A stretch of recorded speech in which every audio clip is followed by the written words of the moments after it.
तो मूवी के शुरू में बताया जाता है कि समुद्र की गहराइयों में हजारों क्रैकन्स रहते हैं, जिन्हें अक्सर लोग मॉन्स्टर समझते थे, पर असल में वो सी लाइफ को प्रोटेक्ट करने वाले नोबल क्रीचर्स हैं, जो टाइम पड़ने पर समुद्र की मदद करने आते हैं।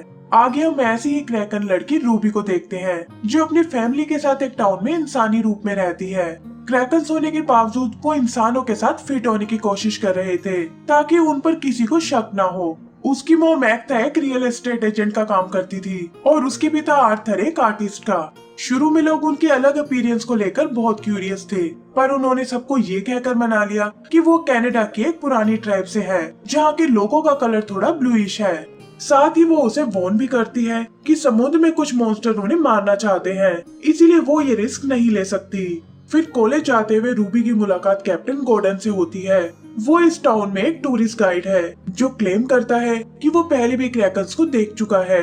उसे रूबी की फैमिली पर शुरू से ही शक था, लेकिन आज तक उसे उनके खिलाफ कोई सबूत नहीं मिला। आगे रूबी अपने फ्रेंड से मिलती है, जहाँ पता चलता है कि वो कोनर नाम के एक लड़के को बहुत पसंद करती है, लेकिन चाहकर भी उसे प्रॉम के लिए अपना पार्टनर बनने को नहीं कह पाती। फिर अपने दोस्तों के कहने पर वो हिम्मत करके उससे बात करने जाती है, पर एक एक्सीडेंट के कारण कोनर समुद्र में जा गिरता है। रूबी को समझ नहीं आता कि अब उसे कैसे बचाया जाए। उसकी मॉम ने उसे समुद्र में जाने से साफ मना किया था, लेकिन फिर वो हिम्मत करके कूद पड़ती है। वो कोनर को बचाने ही वाली थी, पर तभी अचानक उसके हाथ ग्लो करने लगते हैं और एक क्रैकन के रूप में वो कोनर को बचा लेती है। फिर अपने नॉर्मल रूप में वो कोनर को चेक करने जाती है, जहां उसे पता चलता है कि कोनर को बचाने का क्रेडिट चेल्सी नाम की एक नई लड़की ने ले लिया है। चेल्सी भी किसी को सच नहीं बताती और ऐसे शो करती है जैसे ये सब उसी ने किया हो। तभी रूबी के हाथ फिर से चमकने लगते हैं और घबरा कर वो लाइब्रेरी में चली जाती है। यहाँ उसका साइज फिर से बड़ा होने लगा था और देखते ही देखते वो एक जायंट क्रैकन में बदल जाती है। आवाज सुनकर लाइब्रेरियन वहाँ आती है और वो दोनों एक दूसरे को देखकर चीखने लगते हैं और रूबी बिल्डिंग तोड़कर बाहर निकल आती है। यहाँ गॉर्डन और चेल्सी के साथ साथ उसकी मॉम ने भी उसे देख लिया था, जो पास ही एक क्लाइंट को घर दिखा रही थी, और ये देखकर वो तुरंत उसके पास जाने लगती है। रास्ते में उसकी मॉम की मुलाकात अपने भाई ब्रिल से होती है और वो दोनों रूबी को बचाने निकल पड़ते हैं। वहीं रूबी किसी तरह छुपते हुए एक लाइट हाउस तक आ गई थी और तभी वो अपनी मॉम को आते हुए देखती है।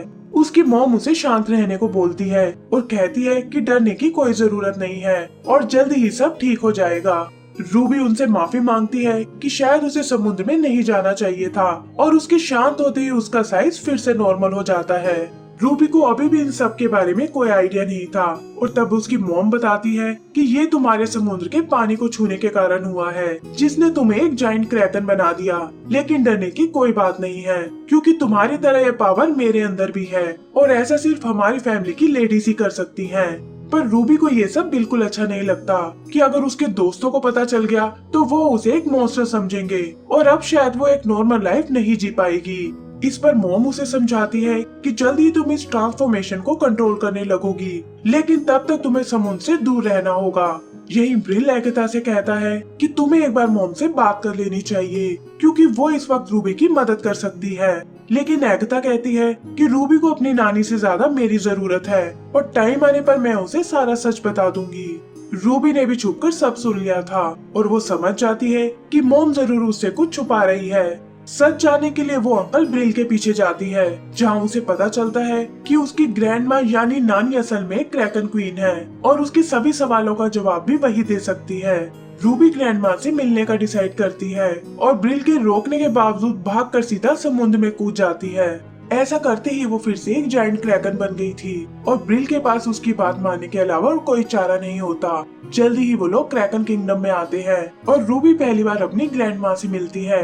ग्रैंड माँ उसे देखकर बहुत खुश थी और कहती है कि मैं जानती थी कि तुम एक दिन यहाँ जरूर आओगी। फिर वो उसे वहाँ रहने वाले दूसरे क्रैकन से मिलवाती है और अनाउंस करती है कि मेरे पास रूबी ही यहाँ की नई क्वीन बनने वाली है। रूबी ये सुनकर नर्वस हो जाती है कि अभी मैं इसके लिए बिल्कुल तैयार नहीं हूँ। तब ग्रैंड माँ बताती है कि दुनिया में बस 3 ही जायंट क्रैकन्स हैं और उनमें से एक तुम हो, इसीलिए अब तुम्हें अपनी रिस्पॉन्सिबिलिटीज को एक्सेप्ट करना चाहिए, क्योंकि क्रैकन्स ये समुद्र के असली प्रोटेक्टर्स हैं। फिर वो उसे कुछ मॉन्स्टर्स दिखाती है जो समुद्र को अपने कब्जे में करना चाहते थे और इनमें सबसे खतरनाक थी मरमेड्स, जो क्रैकन्स की जानी दुश्मन है। वैसे तो क्रैकर्स को मरमेड से कोई खतरा नहीं था, लेकिन फिर उनकी क्वीन नेरिसा ने कहीं से एक ट्राइडेंट हासिल कर लिया जो इतना पावरफुल था कि क्रैकर्स भी उसके सामने नहीं टिक सकते थे।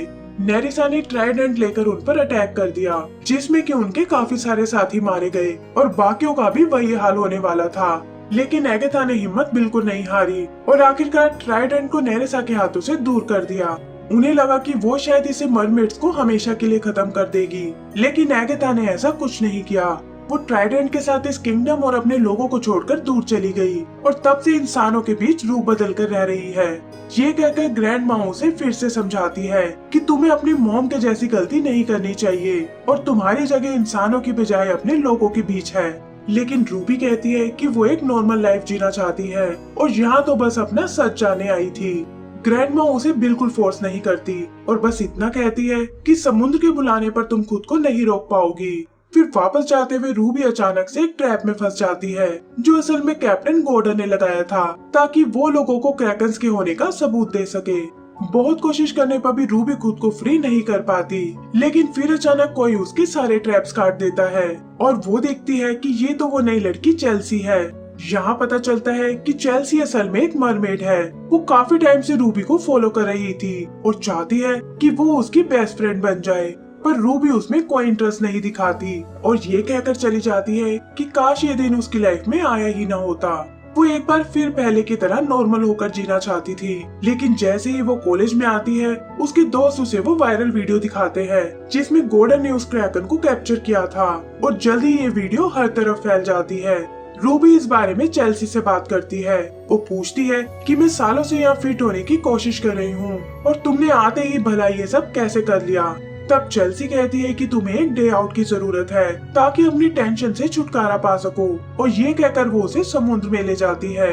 वहाँ वो दोनों खूब मस्ती करते हैं और रूबी को भी चेल्सी का साथ अच्छा लगने लगता है। फिर रूबी पूछती है कि आखिर तुम इंसानों के बीच क्या कर रही हो, जिस पर चेल्सी कहती है कि ट्राइडेंट की वॉर के बाद से सभी मरमेड छुप कर रह रही थी, लेकिन वो इसे और बर्दाश्त नहीं कर पाई, इसीलिए वहाँ से भागकर इंसानों की दुनिया में आ गई ताकि अपने लिए कुछ दोस्त बना सके।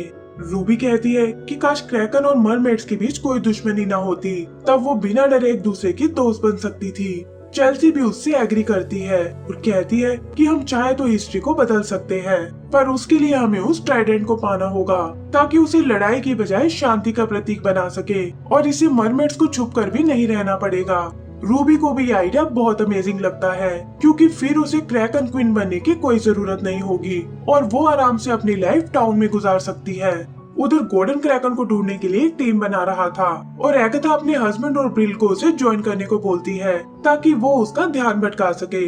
गॉर्डन के पास भी कोई ऑप्शन नहीं होता क्योंकि टाउन से उसे ज्वाइन करने कोई नहीं आया था, इसीलिए उसे उन लोगों को अपनी टीम में लेना पड़ता है। वहीं चेल्सी रूबी को लेकर एक अजीब सी जगह आती है और बताती है कि ये समुद्र का एनर्जी सोर्स है और तुम्हारी मॉम ने उस ट्राइडेंट को यहीं छुपाया है।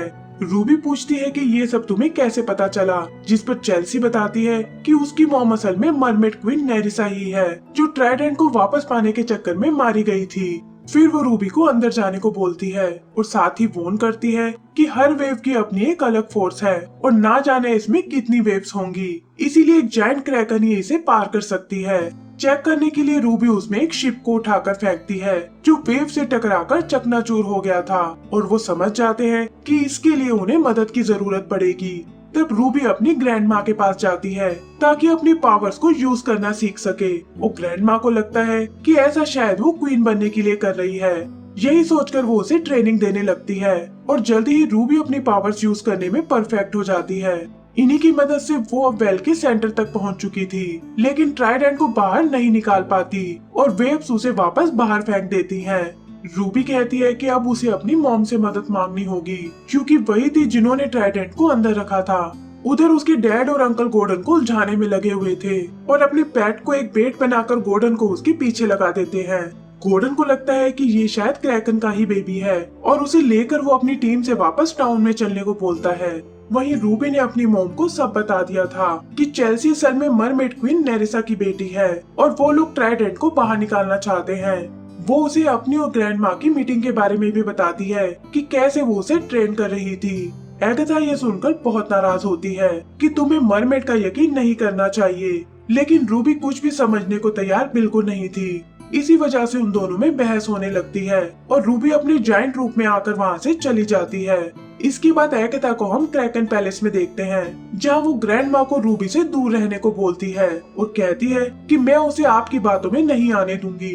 यही ग्रैंड माँ को चेल्सी और रूबी की दोस्ती के बारे में पता चलता है, लेकिन फिर वो बताती है कि नेरिसा की तो कोई बेटी ही नहीं थी और ये सुनकर एगाथा परेशान हो जाती है। वही रूबी वेल में आकर एक बार फिर कोशिश करती है और इस बार उसने ट्राइडेंट को बाहर निकाल ही लिया था, लेकिन जैसे ही वो उसे चेल्सी को देती है उसका रूप बदलने लगता है और वो बताती है कि मैं ही मरमेड क्वीन नेरिसा हूँ, जो अपना बदला लेने के लिए तुम्हें यूज कर रही थी। ये कहकर वो उस पर ट्राइडेंट से अटैक कर देती है और उसे चट्टानों में फंसाकर टाउन की ओर निकल जाती है।